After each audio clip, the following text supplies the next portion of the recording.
Good afternoon, everybody. Good afternoon, John. Hi, Marty and Ron. And, welcome to our guest, Ron Kastner. Hi there. Out of New York. I'm Marty Keller, and this is our Intentional Living podcast, first December version, December 2021. I'd like to welcome everybody. John's in San Diego, I'm in Sacramento. And as I noted, Ron is in New York. Yeah. So just by way of introduction, Ron and I have been friends for a long, long time. It goes so far back into the darkness of time, I can't actually pinpoint when we first met, but it's been decades. And quite some time ago, Ron and I were talking, and I was telling him about this fellow, John Donovan, that I had met and that I was working with in our men's group.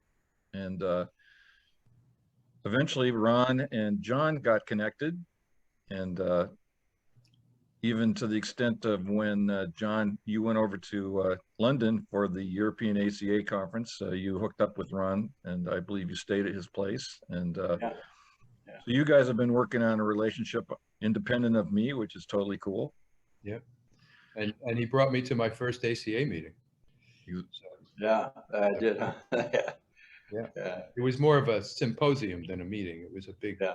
convention thing, but still, there was a lot of, there was a lot of sharing and that sort of work that went on there. So I got to see it firsthand. So one of the reasons that it occurred to me to hook you two guys up is because Ron has been working on a book. He's completed at least one iteration, if not several. Yeah.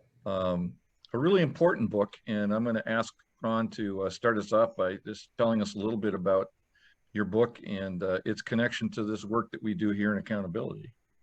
Well, I think we talked about this. I was on the podcast a little while ago, and we talked about it a little bit. I'll be brief. At about, I'm 71 now, and at about the age of 57, 58, I had a giant holy shit moment about, hey, this is the beginning of the third of my life. If I'm lucky, this is it. I've got a certain amount of time left on this planet. And what matters to me, and it was just a moment of clarity that, I can't even describe really in words, because it was just so powerful. My own father died when I was 7, and I lived most of my life with a giant hole in it because of missing him. And it was a very traumatic event for me. And I'll get back to that in a few minutes. But I also had, at 57, 58, I had 2 very small daughters. And one was 6 months old and one was 3.5. And I said to myself, if I don't stick around, I am sentencing them to the same thing that happened to me. Either a life without a father or a life without an active father. So I doubled down and I started doing as much as I could about my health and about purpose in life, and everything became about them.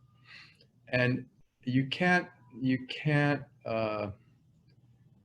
study health for very long on an advice basis. It becomes an inner journey, because once I realized what health is, it's the miracle of existence, and it's a very spiritual thing. And once I invoked healing, it became a much deeper journey than just exercising and just a doctor's advice and advice givers out there. uh, and it has evolved now for me into I call what I call my seniority years. I'm launching a website too called Seniority Zone, relaunching it, and I call it my seniority years. And this is the time of life that I find that I can actually salvage big chunks of my earlier life, or at least put them in perspective, so that, you know, it all, I wouldn't say it makes sense to me. It all doesn't fit into a package. You know, it's not nice and neat. It's never nice and neat. But a lot of my previous actions, the more I do this kind of work, a lot of my previous actions become, you know, I understand why I did them, you know, understand. And John's work is incredibly basic to this stuff. This is just, his work is so fundamental to this. And the thing I said I'd get back to recently, I have been struggling with writing. I've always wanted to write short stories and poems and stuff, and I have written some, as well as the book.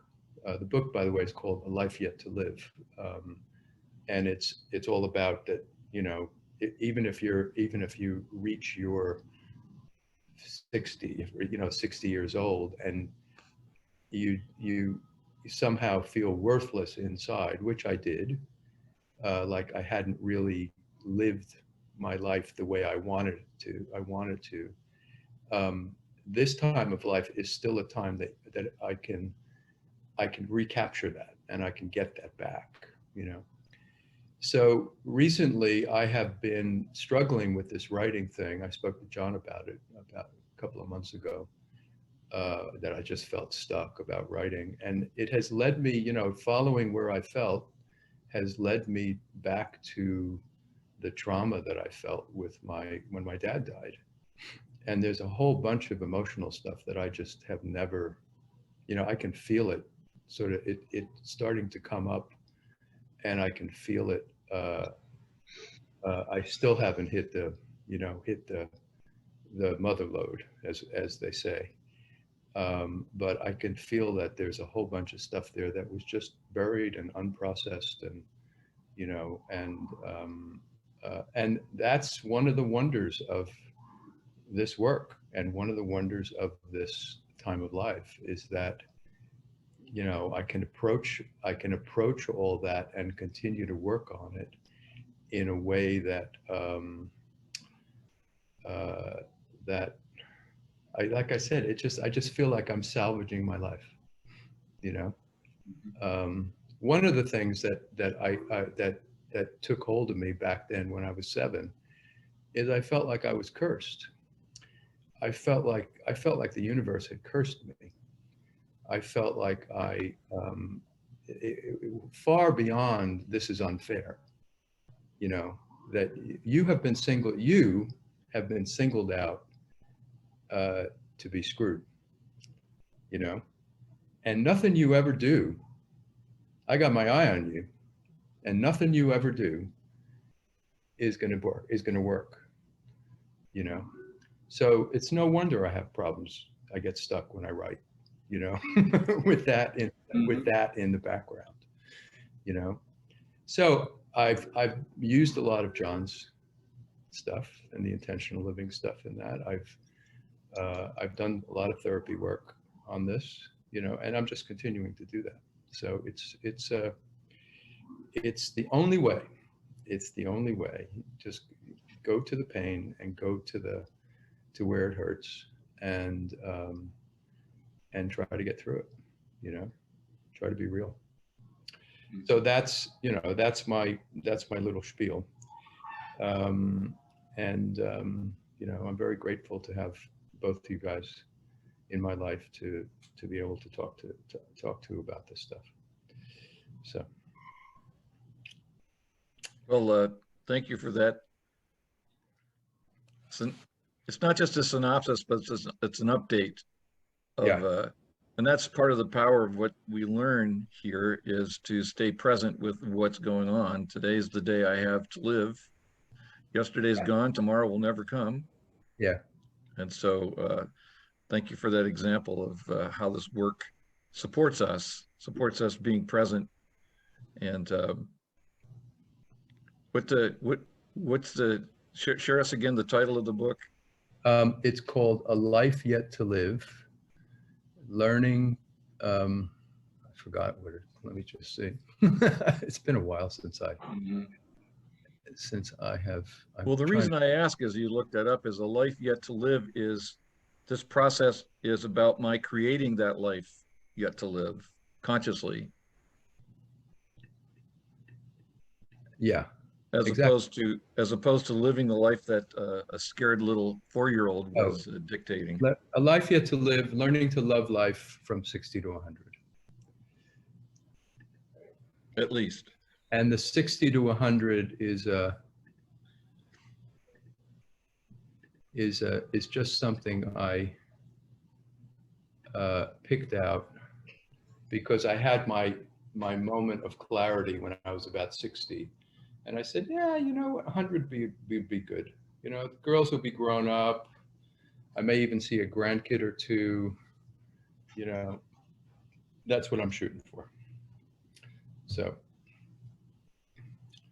we'll see. We shall see.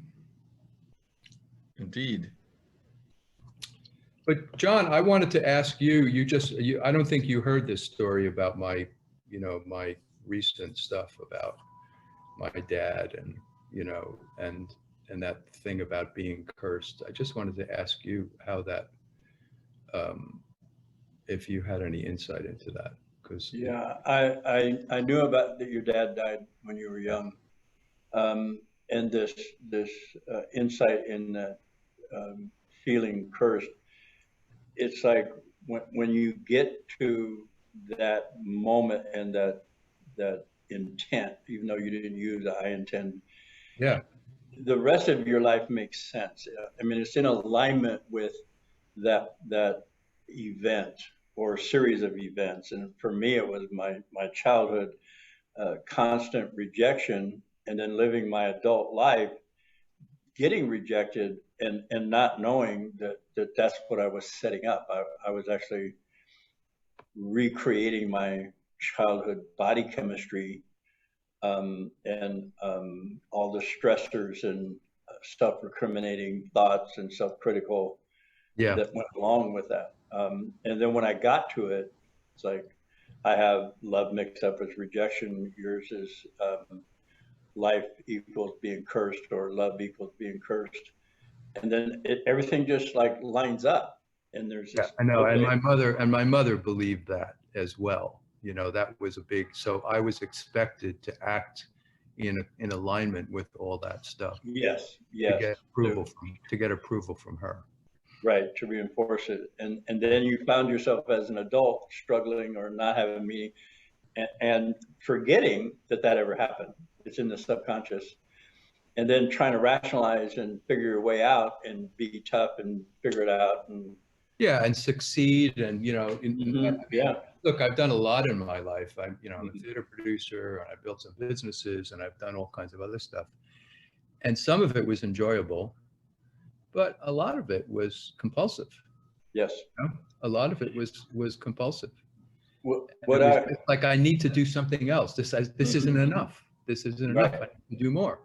Never enough. Never enough. Yeah. So what I'd like to offer you is, now that you got the equation, yeah, life is cursed, what do you want to change it to?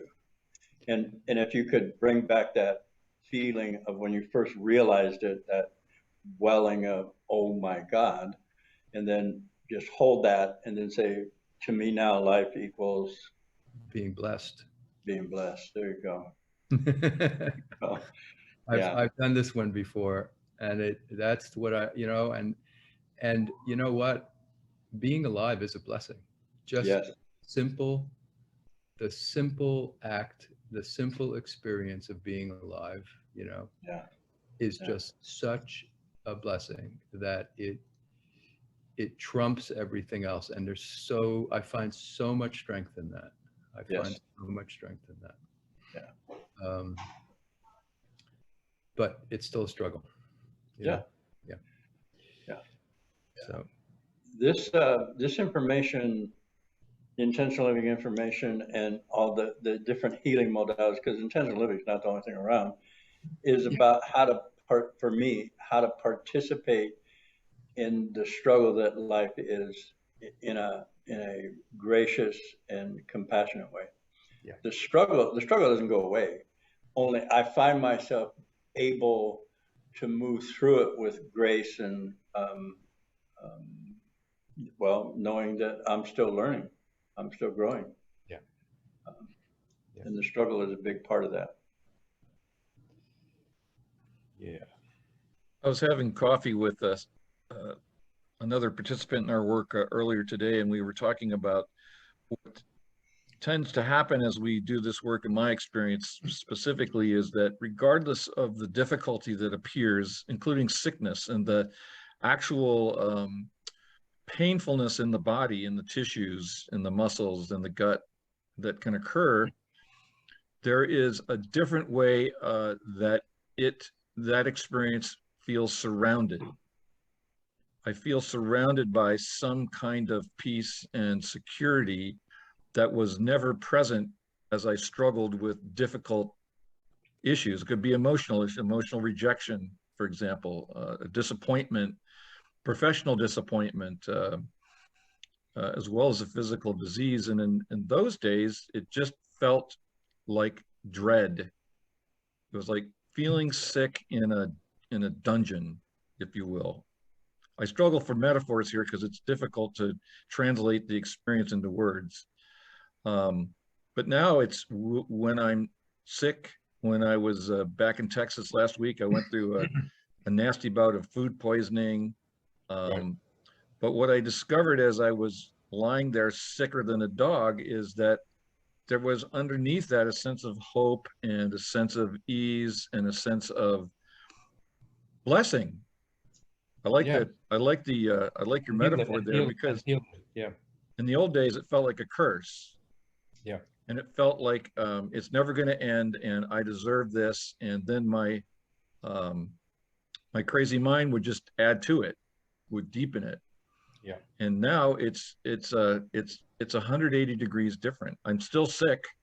I'm still feeling the physical discomfort or dis-ease, but I'm not having spiritual or mental discomfort or disease accompanying it anymore. It's as if the spiritual and mental world is like cheerleading toward healing. Yeah. Cheerleading toward ease, cheerleading toward dissipation of the difficulty. I mean, that's a major, major shift in life.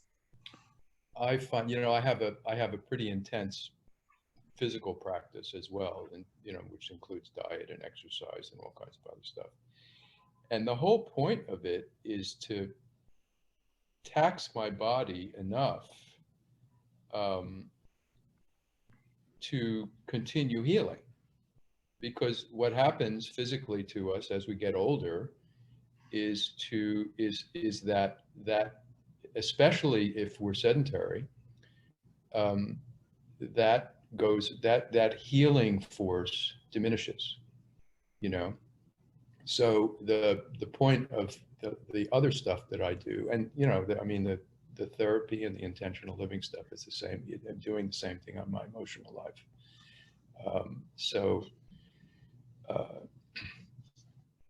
It's a very, very, very powerful thing, healing. It is life itself,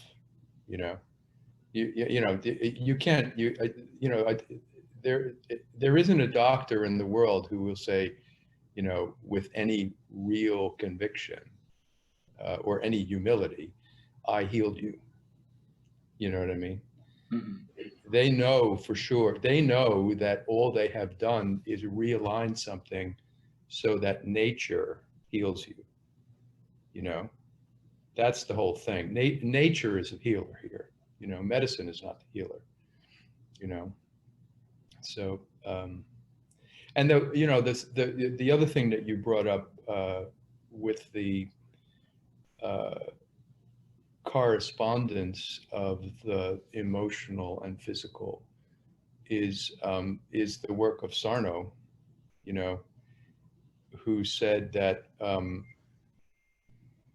a lot of people have, and me included, have aches and pains because they don't want to really look at, I don't really want to look at some of the emotional stuff. So I'd have a bad back instead. And what's really underlying it is, you know, is either rage or anger or all kinds of other stuff. Yeah. And there's a huge connection to that.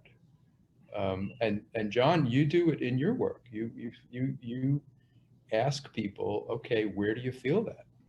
Mm-hmm. Where is that emotion in your body? And that connection is where they, you know, is where they make, is where people make the breakthrough, you know? Yep. Mm-hmm. So it's a very powerful thing. Yes. Yeah. You know, it's interesting, John. I certainly Just love get some water. I'll be right back so I can hear you. John, I'd certainly love your reflection on your own experience with this, but I find so regularly when I'm facilitating a meeting, how regularly people still assert they're having a tough time feeling. And it's really remarkable how this occurs, that we feel blocked from our feeling nature. And oftentimes people just set the intention, I intend to feel my feelings, Mm-hmm. Which usually results in feeling. By the next meeting, people report, remember what I said about intending to feel? And people in our meeting last night, somebody was sitting there crying away, and she said, I don't even know what I'm crying about. I just feel like crying. And we're like, yeah, go Mm-hmm. for it. Mm-hmm. Yeah. That's perfect. Feeling, which is my sense of being alive, has become the enemy. It's become the trigger for shutdown. So if I have a feeling of joy or excitement or exuberance, that's like, oh my God, and I'll just like move away from that. Or if I find myself in my pre-recovery days being spontaneous, and then somebody laughing, it's like, oh my God, I just screwed up, and I would just like go into a freeze mode or a fight mode and start ridicule. And I remember in high school, somebody laughing, and I was walking between classes, and they were around the corner, and I found myself going around the corner asking, what the hell are you guys laughing at? It's like I took everything personal. Now I'll be facilitating, and somebody in the room will start laughing, and I simply wonder what's funny. I mean, but before it was like, no, we can't do that. It's like I personalize that, and I didn't want anybody around me laughing at me. So yeah, in many ways, I have done that a lot in life, and in, you know, I have thought my way through life.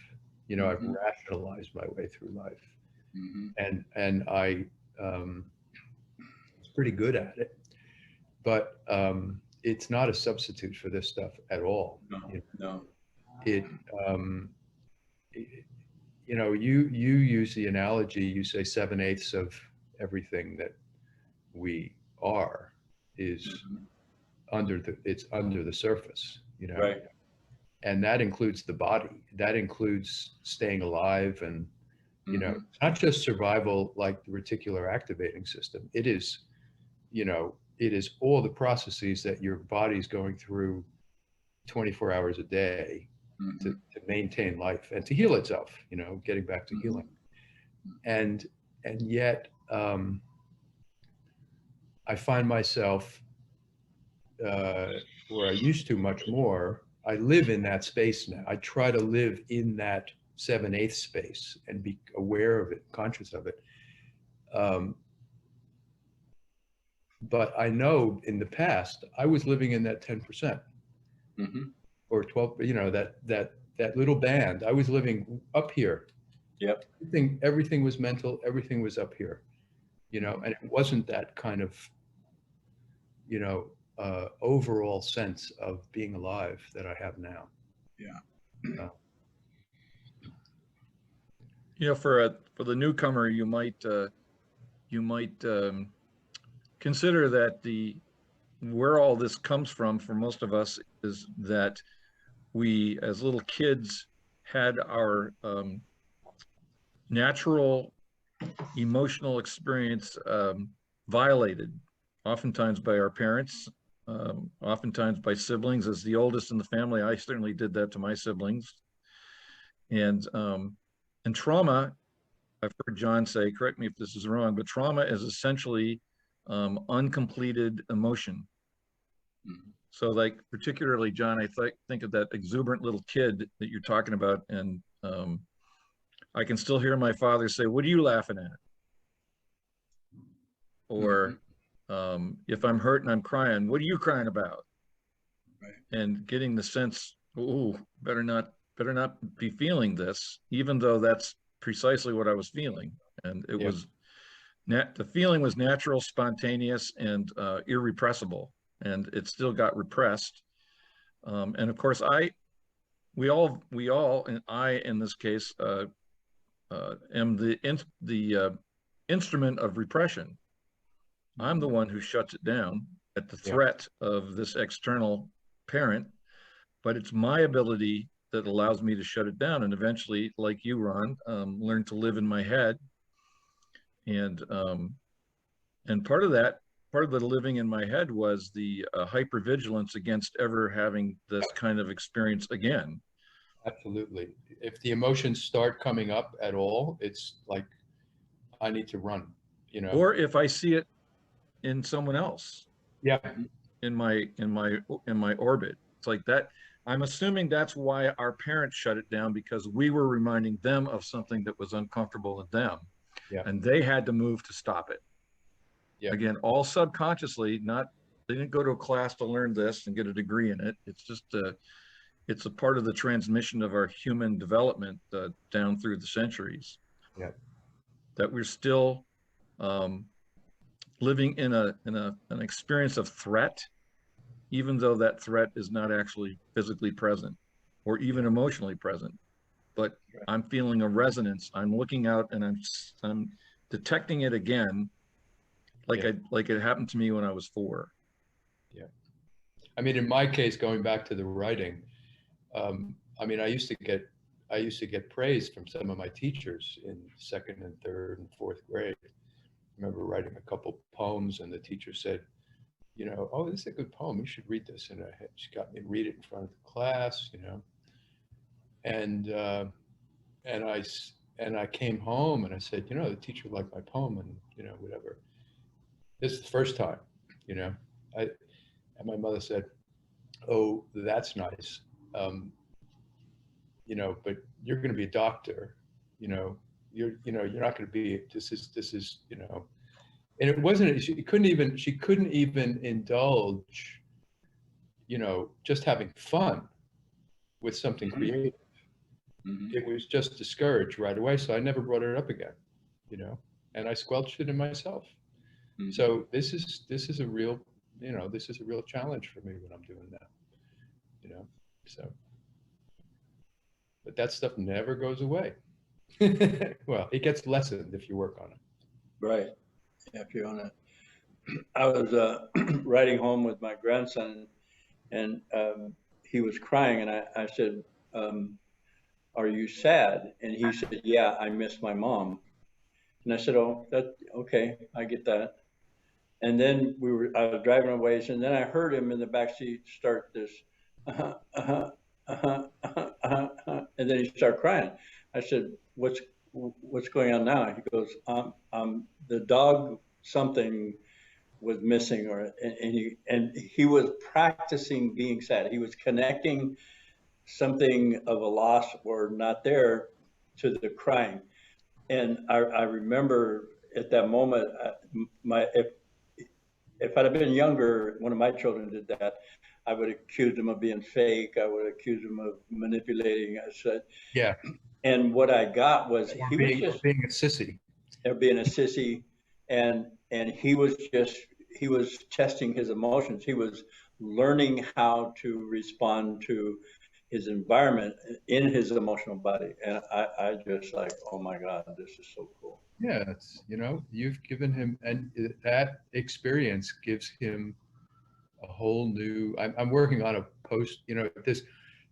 All this work about my, what happened to me when my father died and my mother, afterward, she just sort of fell apart and wasn't there for me or everything.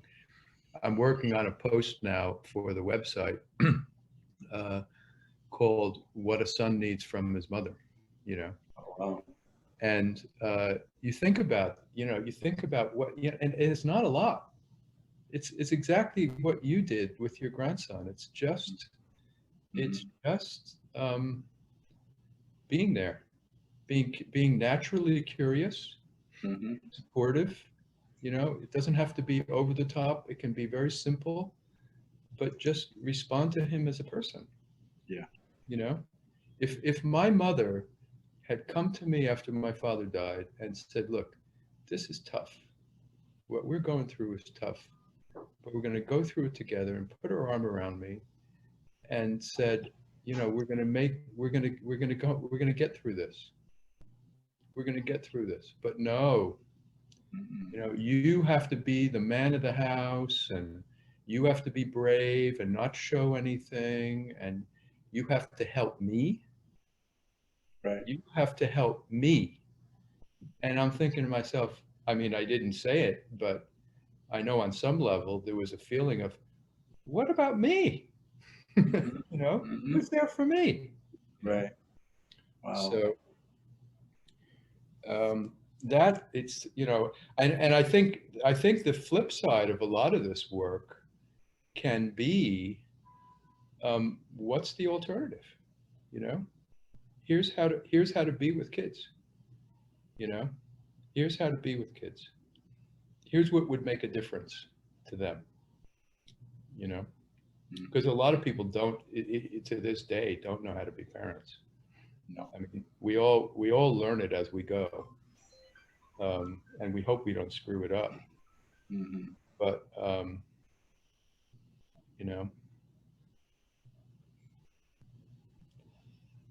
anyway. Cool.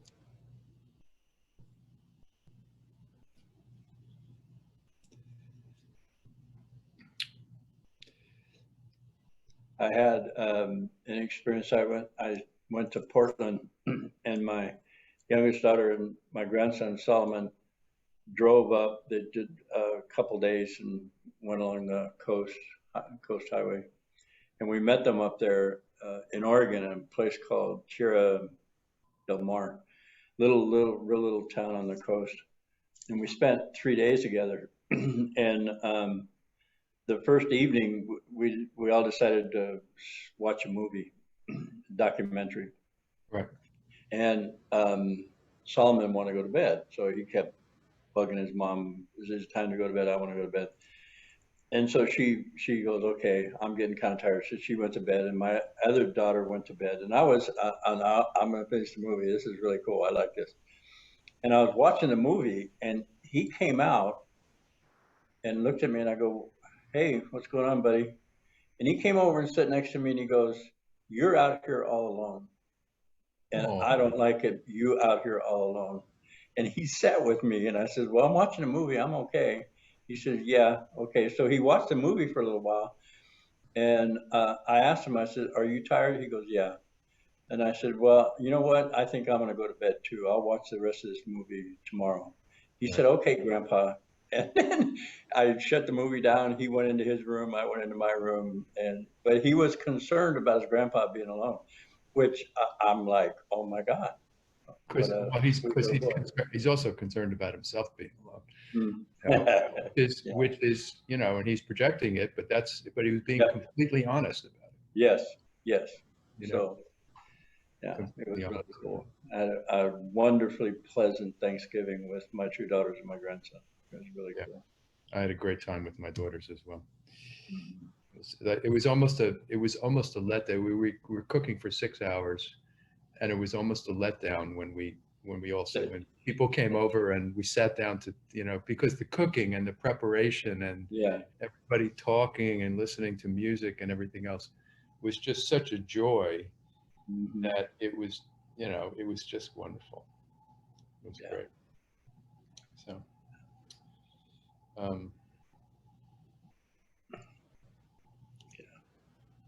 life is good. Life is good.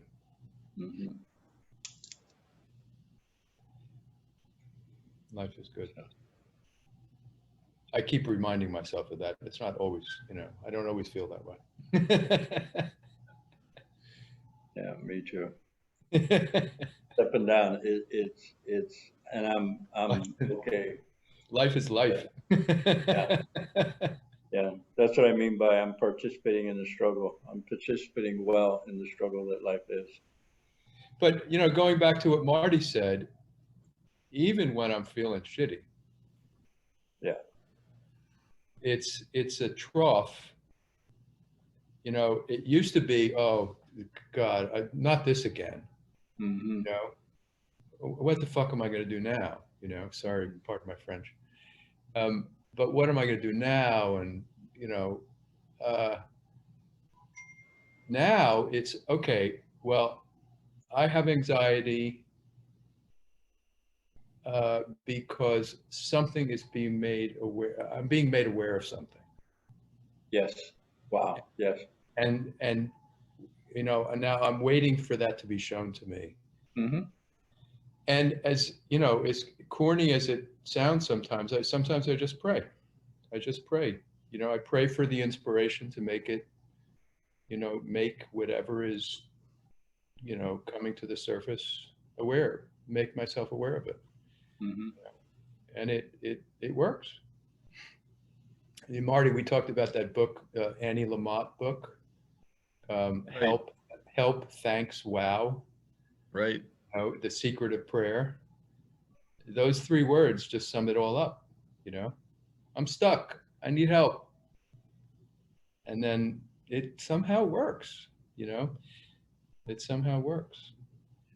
Well, now we're getting into that area that I don't know, has been taboo for the last 200, 300 years about our capacity to be spiritual.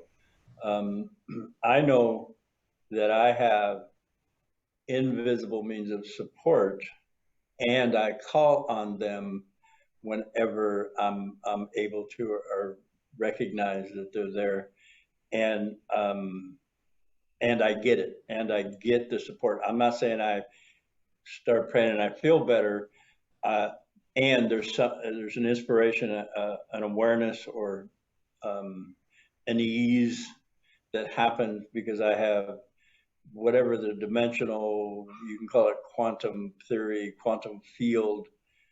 It's there, and it's powerful, and I'm part of it.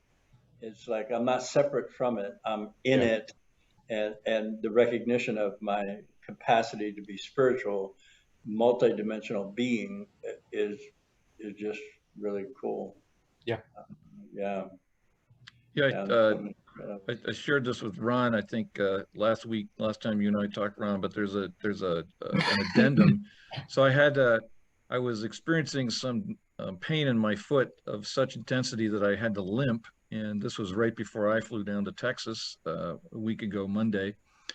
And I decided that I probably needed to have a doctor take a look at it. It was, hurting enough that I better get some attention. And so the only place I could do that on a Sunday was at the emergency room. And as soon as I thought I got to go to the emergency room, the first thing that jumped into my mind was the template of the 6 hours in the ER waiting to be seen and all that kind of stuff. And that was immediately replaced by no, it's going to be perfectly fine. And I need to do this, and I'll be taken care of. And I got to the ER, and there wasn't anybody in the parking lot, and I was in and out of there in an hour, including waiting to get some x-rays taken. And I cannot explain how I knew it was going to be like that, but I just knew it was going to be like that. Fast forward to yesterday, I had to go to the post office and get some documents mailed. I had to get the return receipt requested stuff. So I couldn't just drop it in the mailbox and, oh, shit, the post office at Christmas time. I said, no, it's going to be fine. I got to the post office. There were two people ahead of me. And by the time I was done, there were like 20 people in line behind me. Now, again, I don't say that I created that. And I don't say that's what this is all about. But what I did create is a sense of everything is okay. And I did create a sense that there is nothing in my way. So I had no anxiety going to the ER. I had no anxiety going to the post office. I had no idea from an intellectual, rational perspective what would happen. Couldn't predict it at all. But I did nonetheless have those experiences of ease and quick, efficient, taken care of, boom. I was thinking about prayer last night a lot, which is one of the reasons I just brought it up.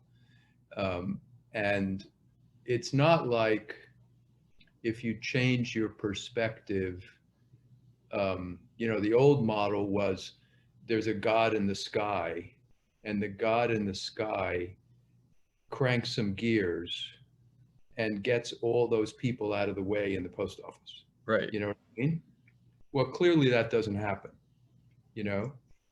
but your change of perspective completely transforms your experience of that trip. Exactly. And that's what prayer is directed inside. Right. It's like when I pray, it's for me, it's I'm asking the resources that I have within me that I'm not aware of right now to manifest themselves and help, Wow. And that's, and they're there. Yeah. That's the,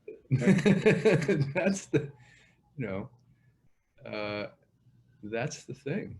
And they can affect health. They can affect, there's a wonderful book called Cure by Jo Marchand. And she explores a lot, and there's a lot of books like this, but this particular one was what I liked. She explores the relationship between mind and body. And one of the things she does is go to Lourdes, and the baths and the miracles and the this, that, and the other thing. And, she looks at all the crutches and canes and wheelchairs and everything else that have been left there over the I don't know, 100 or so years that it's been active. And clearly something's working, Yeah. Clearly something's working. Mm-hmm. So, anyway. Well, and I was going to add that, you said these resources are within us, and I was going to add that they're within us by virtue of being a human being. Yes. That's a property of this particular evolutionary development called humanity. And as John likes to say, this is the product of 3.5 billion years of the evolution of life on the planet. Or if you want to be even more dramatic, it's a product of 13.9 billion years of universal development since the Big Bang. Right. All the way down here. And I like to point out that that development continues past us, and that this work that we're doing here is a contribution to the next dimension of development. Yes. Which is in this, the way I put it, and we may see it differently here, but the way I put it is that we are pioneering the integration of thinking and feeling. Yep. We are pioneering the conscious integration of feeling and thinking. For me, that's when I pull the camera back and I just look at what we're doing from an evolutionary perspective, that's what I see us doing. Yeah, we have gone way overboard into, I know, if I'm an example, into trying to think my way through life, and right. It doesn't work. It doesn't work. It doesn't lead to satisfaction. It doesn't lead to wholeness. It doesn't lead to anything, you know. But from an evolutionary perspective, it might have been necessary for us to do that. Yes. In order to develop the capacity and awareness of what this thinking thing is capable of doing. I think we're getting our arms around the thinking thing and realizing its strengths and its weaknesses, you know, its drawbacks. Right. And like you said, reintegrating it with our bodies and our feelings, our emotional bodies, it's the crucial question of our age, you know, because I think once you do that, a lot of things that people are striving for, that they think they need and want, will go away, you know? So I don't know. Or they'll transform into something else. Yeah, they will become different people. Yeah. Well, we've seen that in our own lives. Absolutely. So absolutely, yeah. If it were just one of us, we could go, oh, well, you know, that's an accident, but it's not. He's special. Yeah. No. I went outside the boundaries I normally just then that I try to keep, which is talking about, which is me and taking responsibility for my life and thinking that somehow this is going to translate into some giant, you know, change in society. But, you know, as Joseph Campbell said, you know, the goal of life is to fix yourself. And, you know, and then show other people how you do it, and see if they catch on. Yep. You know? And see if they catch on. Right. So. Well, one of the things that characterizes science, and science is a product of that human mentation capacity, the capacity to develop and apply reason and logic. One of the hallmarks of the scientific method is replicability. And so if I try to learn something through an experiment, and I show you what I did, and then you take the same thing and you do it yourself and get the same results, now we're onto something. Yeah. And that's what we're seeing here with accountability, is that this is replicable. This isn't just something that John did and like he's the only one who could do it. Right. His method is replicable among other people. So I did it, I've learned it, and now I help other people with it through facilitation, through mentorship. You learn it, Ron. You do the same thing. So we know that we're onto something because not only is it replicable, but when others take it on, they actually feed back and contribute to the process through what they've learned. Yeah. So that this is a process that has a virtuous cycle through people contributing everything that each of us has learned through this open-heartedness. And again, that's part of the evolutionary, if you want to get abstract, which I kind of like to do from time to time. So do I. It's expansion. Exactly. I heard somebody, Mateus Di Stefano, he's a young Chilean, I think, or Argentinian, who is just incredible. He remembers his past lives and where he lived and all that. But he was talking about love, and he said he gave a definition of love that made really good sense to me. And he said, love is simply, I don't know if he said simply, consistent expansion. Mm-hmm. And when I heard that I felt something in me of truth. And this work is demonstratable. And it's and that's the scientific method. They demonstrate if you do this, this, and this, and you demonstrate this. Well, it is demonstrated in my life. I know it's demonstrated in your life, Marty and Ron, and there's people that do the work, and I want to say hundreds of people that I know, and it's hundreds of people that I know that have demonstrated a remarkable shift in their life through this capacity to, accountability practice, accountability tree. it starts with identifying what I want that I don't have. And it just, yeah, it's demonstratable. And like Marty said, everybody adds to this. This is not the end all be all the way I've got it written out. If this does not expand, if it stays, if we canonize this material, I quit. I'm disowning the material. It's like it's gonna continue to grow and flourish and become whatever it's gonna become, so that we can all move to wherever it is we're going. On the other hand, I love the fact that and it took a while for me to understand this or to feel it. I love the fact that when you present the material, other than peppering it with your own life stories, which change from time to time, other than that, the material, you present the material in the same way with the same words over and over and over again, you know. Yet in the meetings that I've attended,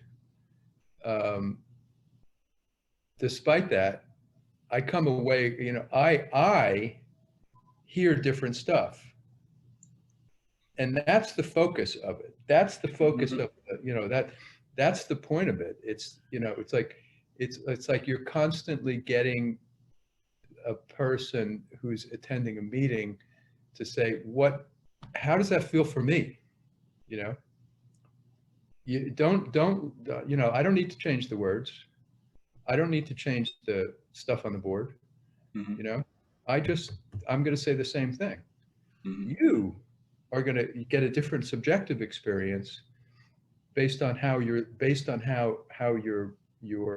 listening to it, and what's sinking in, and what's, you know, what's, you know, what your experience of it is, right? Which is wonderful.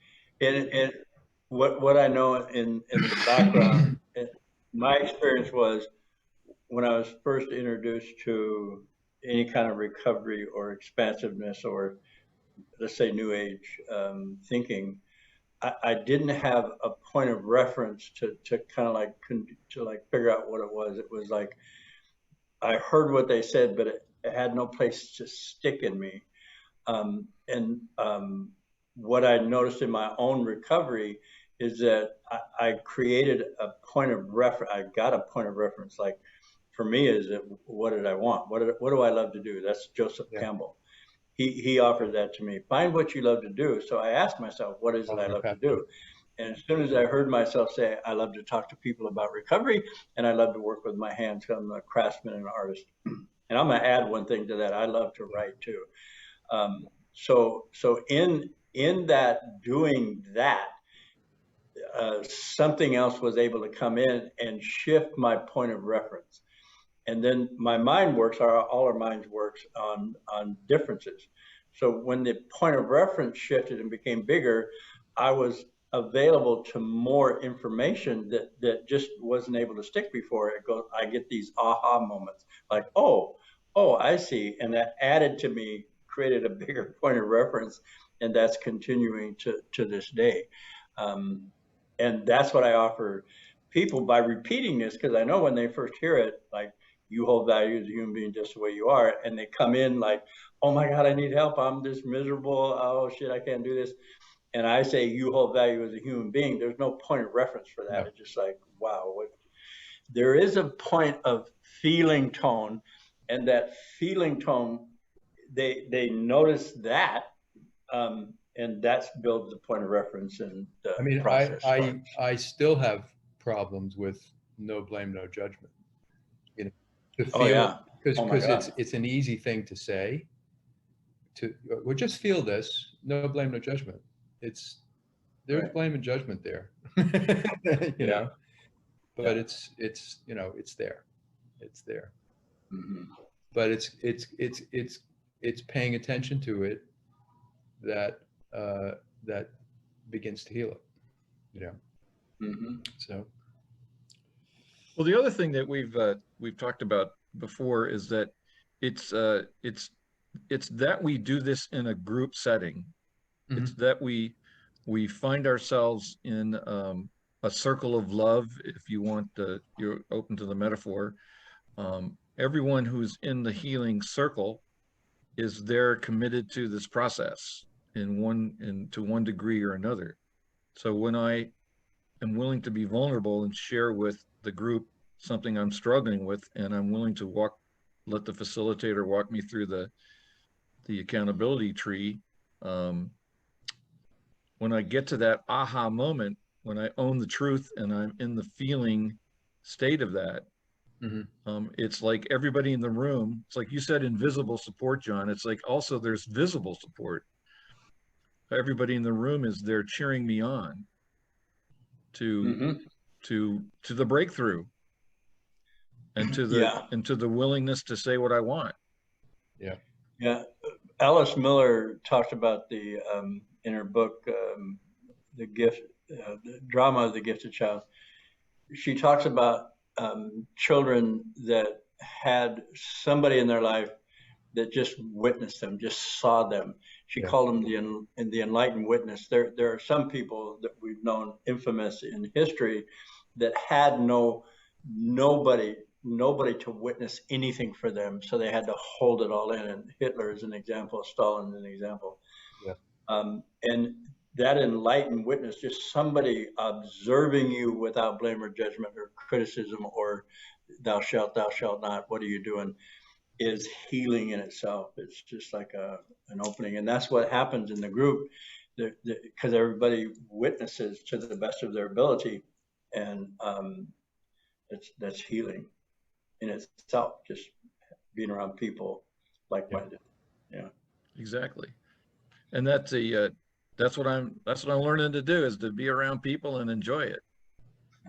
Learning to accept love and approval, which I had to build a defense against as a little kid because of the way the criticism in the family occurred. And now it's like, no, the love that people send me is genuine, and I can trust it.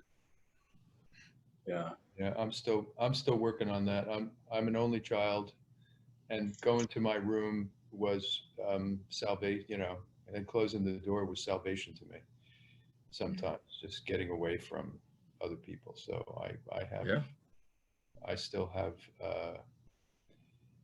a big part of me that feels safer and more protected when I'm by myself. So. Yeah, me too, Ron. Yeah, I like my alone time, my quality of just. Yeah. Me three, Ron. Time. Yeah. Well, my friends, I know it's hard to believe that an hour has passed by, but it's time to wrap up. And so, Ron, as we do that, I'd like to ask you if there's any last thoughts you'd like to share with us.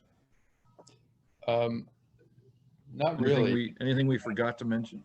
Nothing dramatic. And we came upon a lot of subjects that have been sort of, passing through my experience of life recently. So it's always just a joy to talk to you guys about this stuff. Thank you so much for joining us, and back at you. John, over to you, my friend.